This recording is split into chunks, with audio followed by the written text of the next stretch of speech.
kailangan malaman ninyo ng mga supporter, tayo mga supporter ni Inday Sara at supporter ng sambayan ng para sa katotohanan. Alright, tingnan natin to. Okay. Mga kababayan, sa Monday, anong araw na ba ngayon sa atin? Sa Pilipinas, Linggo.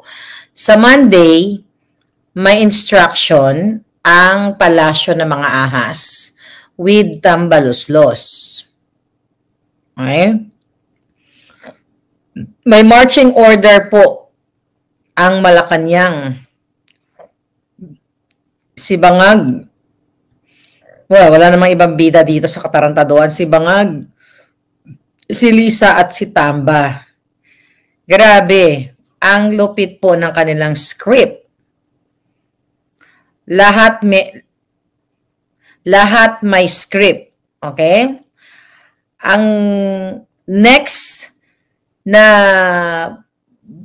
boboljakin po niya, ang next po na boboljakin nila ay yung absences daw ni Vice President na hindi po siya nagpakita and 2 times lang po daw siya pumasok sa DepEd. Okay? May papel silang hawak na attendance ni Inday. Sa Monday, magkakaroon sila ng emergency meeting. Okay? I don't know kung may nag-vlog na ba dyan, pero nakarating sa atin na information. So, sa mga staff ni Inday, you know, for sure na rin na may nanonood ni isa man lang sa inyo.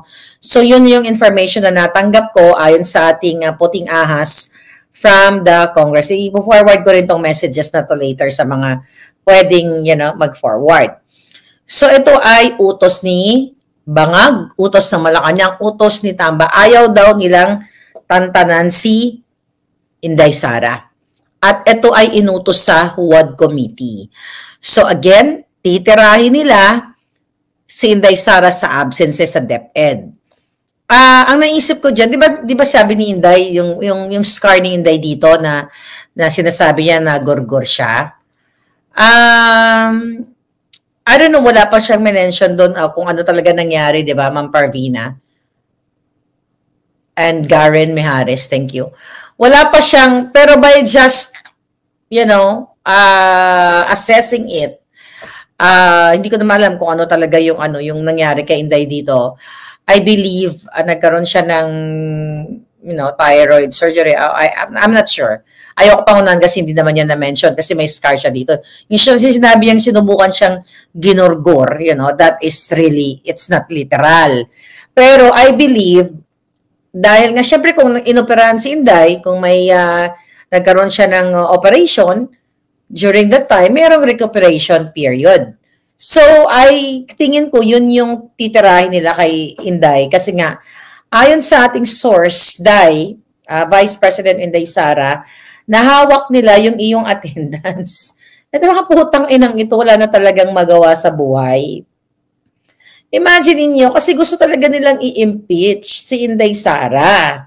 So lahat na lang ng kaputahan nila, gagawa sila ng reason para talagang i-paint na tamad, si ganito, tamad ang ating Vice President, wala sa ayos, unhinged, you know, kung ano-ano mga kaputahan ng mga salita dahil gusto niyang binanggit ni Inday na, you know, sinuwalat ni Inday yung na-witness niya na si Bangag Jr. Madamot pa sa pinakamadamot. Well, anong expect mong magnanakaw ang putang ng Bangag pa nang in-expose ni Inday yung paghingi ng kadete ng relo. Tapos, nung moment na yun, gusto niyang janggalin yung julo. So, eto yung ganti nila. Kaya, absent si Inday, sila ang absent-minded, sabi ni Gerald. Yung absences. Okay? Yung absences daw ni Inday sa DepEd. Yun yung text sa akin, mga kababayan. Yun yung send sa atin. So, anyway, recently, nung nasa libingan ng, nasa puntod, etong si Bangag ng kanyang tatay, ay tinanong siya, di ba, kung anong masasabi niya, anong komento niya na sa binanggit ni Inday Sara na huhukayin yung kanyang tatay at itapon sa West Philippine Sea. Tapos ang sabi niya, I'd rather not, not to comment daw doon sa sinabi ni Inday Bangag. And sabi niya, let's talk about it some other time. Hindi totoo na ayaw magkomento ni Bangag. Alright? Kasi duwag siya. Pero ang totoo, they're working behind the scene. So itong mga Huwad Committee na ito, na sinasabi nila, sabi ng nating source, kaya lang talagang sumusunod sila na parang asong ulol sa Malacanang at kay Tamba dahil sa budget. Kasi even ng iban sa kanila, sinisindak din. Diba? Maliban dun sa mga bida-bidahan dyan ng mga katulad ni Abante, ni Fernandez, Paduano, si Pimentel, di ba? Yung Masyondang Pimentel. At yung grupo na yan, kaya sila nagdidila kipay kay Lisa at nag-kiss kay Tambaluslos, kiss as kay Tambalus. Dahil talaga sa budget. Dahil kung hindi sila susunod kung paano tirahin ng Duterte, kung paano tirahin si Inday Sara, ay tatanggalan sila ng budget. Yan yung real deal dyan. Kaya talagang ganun sila ka-agresibo, ganun sila kababoy, kung paano nila pagbintangan, i-paint, about the confidential fund, na paulit-ulit na 125M.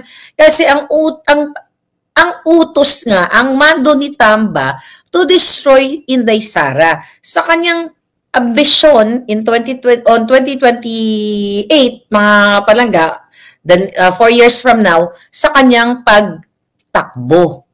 Di ba? So that year, come 2028,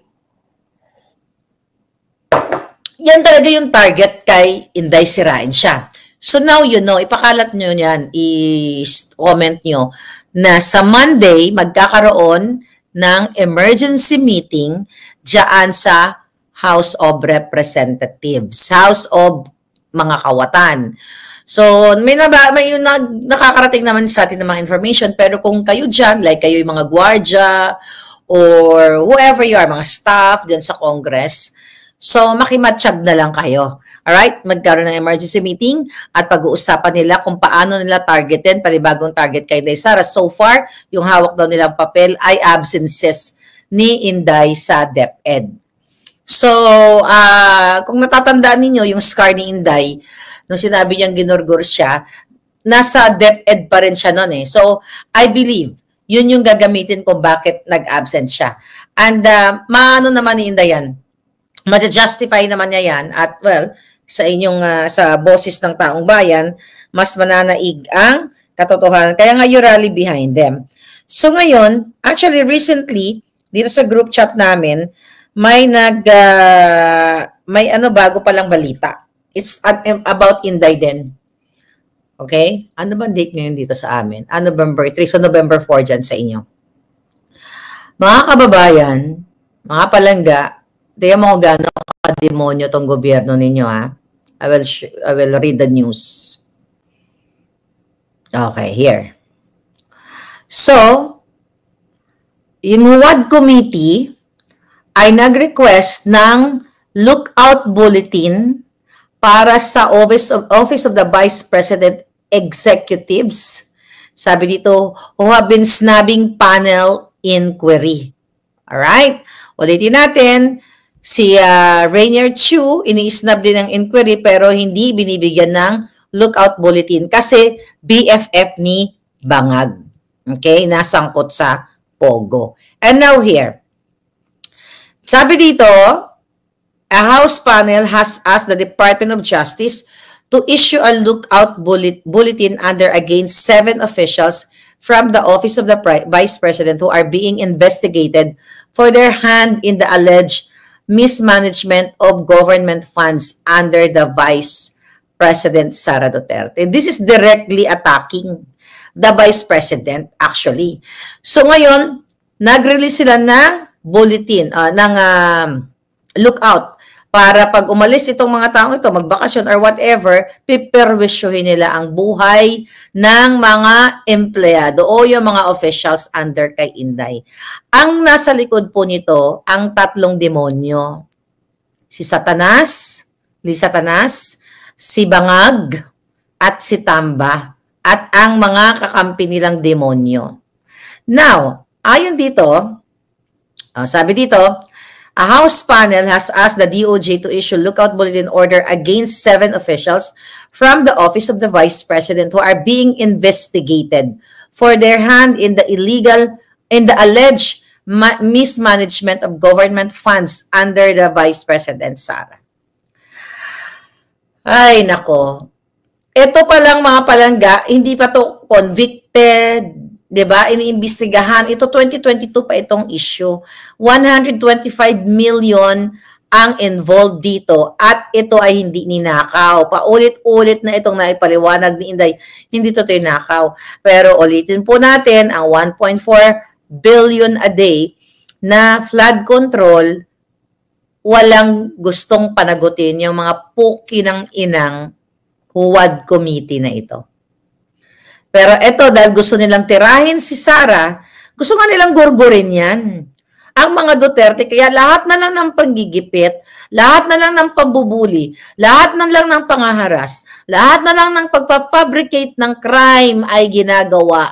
And the author and the brain ang mastermind nito, walang iba kundi si Lisa Araneta Marcos Satanas. Kasi ganun ang insecurity niya kay Inday Sara. Hindi lang sa alindog ni Inday Sara, sa lahat-lahat na. Dahil si Lisa, maliban sa dugyot, butod, amoy bartek, Satanas, kidnapper, yung tinga ni Inday, mabango pa kay Lisa. At ang tinga ni Inday, mas maganda pa kay Lisa. Okay? Pati yata, kaloob-looban ni Inday, yung mga organs ni Inday, maganda pa kay Lisa Tanas. Dahil si Lisa Tanas ay sinunog na, diba? Ahead of time na susunog na sa impyerno. Nakita nyo naman ang kanyang katawan. Sa sobrang inggit ng hinayupak na yan, okay? Nakawatan, kidnapper, demonyo, ano pa ba? Addict, pusher, mandaraya, dinaya ang eleksyon. Ganito yung kaniyang galit sa mga Duterte noon. Ganti niya to, not only sa mga Duterte, ginagantihan niya kayong mga Pilipino. Sabi ko nga, itong mga ganti nila sa mga Duterte, what effect ito? Hindi maghihirap ang mga Duterte sa ginagawa ng kademonyuhan ni Lisa Tanas at ni Bagag at ni Tamba. Dahil ito ay, ang naaapektuhan ay Filipino people. Sabi pa dito, Manila 3rd District Representative Joel Chua, ayan, Chairman of the Committee on Good Government and Public Accountability, made a request following the panel's issuance of subpoenas to compel these officials to testify after the repeated absences from prior hearings and potential involvement in financial irregularities. Sinabi na ni Inday na yung invitation, remember that sa budget hearing nila, ang nakalagay sa kanilang invitation, the Vice President or, di ba? Or, di ba? Hindi naman and. Magkaiba yung or at saka and. Ang invitation, kung tama, educate me if, mali ako. Like, the invitation addressed to the Vice President or certain officials. Hindi naman nakalagay na the Vice President and, diba? Pag and, sila dapat. Kaya nga sabi ni Inday, siya na ang umattend kasi alam niya, ayaw niya nang maperwisyo yung mga kasama niya dahil ang target lang naman siya. And this is what? Direct, ang target talaga nito actually hindi yung mga officials eh. Si Inday Sara talaga, si Vice President Inday Sara talaga ang kanilang target. Here, sabi dito, no showing that Chua panel's hearing are OVP Chief of Staff Zulaika Lopez, Assistant Chief of Staff and Bids and Awards Committee Chair Limuel Ortonio, Administrative and Financial Services Director Rosalyn Sanchez, Special Disbursing Officer Gina Acosta, and Chief Accountant Julieta Villa del Rey. Sabi niya, also summoned were former Department of Education, Assistant Secretary Sunshine Shari Fajarda, and SDO Edward Fajarda, both reportedly now with the OVP. Right? Ano sabi dito? The Fajarda couple were close aides to Vice President Duterte during her tenure as Deputy Secretary from July 22 until she resigned in July 24. Kasi nga, ang pag-atake sa mga staff ni Inday ay pag-atake sa kanya. Ito ay utos ng mga ahas, mga satanas. Sabi dito, in his recent letter to DOJ, Secretary Remulla, hindi pa naman natsuchugi itong putang inang ito, yung bulati hindi pa gumapang ng gusto. At nang uuri na itong mga buwakan ng Genemis na ito. Okay, Chua said the testimonies of these OVP officials are crucial to the investigation and to ensure accountability for public funds. Oh my God. Okay, the Manila Solon, whose panel is often referred to as the Senate Blue Ribbon Committee of the House of Representatives, noted that this panel has received information indicating that these individuals may be preparing to leave the country. Walang aalis ng bansa. Ang totoo, mga guni-guni na lang, hallucination ng mga adik para atakihin ang Inday Sara. Kaya nga, kayong mga Duterte supporters dyan, sa buong Pilipinas, you have to stand up, speak up. Kailangan ninyong wakasan na itong mga demonyong ito dahil only sa Bangag administration, itong mga lookout na ito, itong mga kajotahan na hindi pa convicted ang mga tao, wala pang napapatunayang nagkamali sila. Ito ay mga gawa-gawang kwento na ang authorized si Lisa Tanas, si Tamba at si Bangag ay naaapektuhan. Sabi nga ni Inday, di ba? Parang doon sa kanyang press con, kawawa naman yung mga taong to, kaya siya na lang umarap dahil yung iba sa kanila may nagkaroon ng may mental effects sa kanila, may impact sa kanila, hindi makatulog at kung ano-ano pa. So eto ngayon ang gagawin na kasi likas na demonyo nga. Itong si Lisa, si Tamba, itong mga putang inang itong hindi pa kunin ng uod. Sabi dito, this action is imperative to monitor, sabi ng Congressman Chua. This action is imperative to monitor their movements and prevent any potential attempt to flee the country, which would significantly hinder our investigation and broader efforts to uphold the integrity of public service. Ang integrity, huling-huli na si Abante at si Fernandez ay sinubukang udyukan o persahin o i-bribe or whatsoever si Colonel Grijaldo para umayon sa kanilang script. Kaya tama yung ating puting ahas na scripted lahat. At again, titirahin ang absences ni Inday Sara. And now, eto magkasunod yung information sa akin and this news right now na mag-i-issue ng lookout bulletin. Okay. Sabi ng mga demonyo na congressman, ito pa sabi niya, Chua, COA disallowed over 73 million of the 125 million in confidential funds allocated to the OVP in 2022, amounting to nearly 60% of the total. Pinaliwanag na yan. I forgot kung si Attorney Vic Rodriguez pa, Attorney Glenn Chong o si Attorney Harry Roque ang nagpaliwanag na pag sinabi mong disallowed, ibig sabihin yan ay what? Hindi ibig sabihin niya ninakaw.